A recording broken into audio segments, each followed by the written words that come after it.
Alors là, pour After, donc la prochaine création, le fil tendu qu'on peut mener à partir de Soulèvement, c'est que c'est presque l'impression que la fête est en fin de vie et qu'on est déjà passé au travers de la jubilation du corps, de l'extrême, du cri, de l'énergie de se soulever.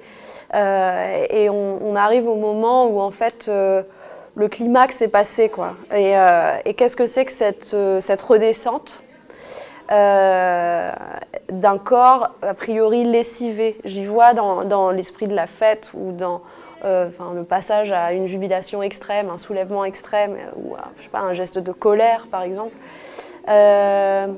Cette redescente, il y a quelque chose qu'on a mis dehors en fait, et on peut passer à autre chose, une espèce de repassage vers le jour, vers la lumière, les corps qui suintent, qui dégoulinent. J'aime bien tous ces mots-là, d'imaginer en fait une pièce où là on arrive dans à la fois les choses qui se défont, qui s'effondrent d'elles-mêmes, et en même temps les choses ne sont pas finies, et au contraire, c'est dans ce calme après la tempête, on va dire, que vient la créativité, que vient les nouvelles choses, que repousse la plante après l'éruption volcanique. Et donc là-dedans, j'y vois une force poétique très inspirante qui est qu'est-ce qui reste après l'effondrement, ne serait-ce que dans l'humain.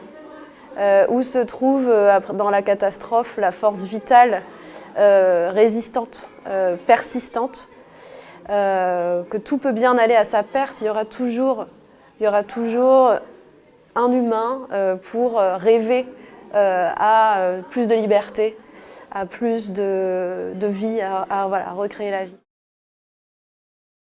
Dans cette prochaine création, il y a vraiment l'idée aussi d'être dans une jouissance de démolir, donc d'aller avec la scénographie démolir, faire en sorte que le théâtre s'effondre et qu'on on donne place à un espace à arpenter, assez complexe, assez contraignant, qui soit un espèce de nouvel habitat à réintégrer, et que dans cette réintégration de ce nouvel habitat, évidemment, il y a ces enjeux-là de revenir à quelque chose d'essentiel. Alors qu'est-ce que ça veut dire? Je ne sais pas. En tout cas, on s'attelle à cette question-là.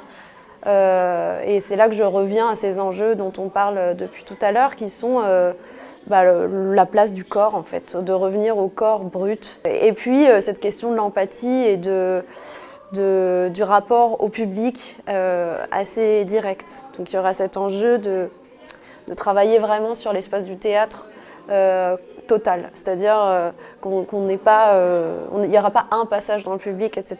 Il y a l'idée que toute la salle est un espace de jeu, tout le temps. Je ne voudrais pas que le public soit témoin d'une question ultra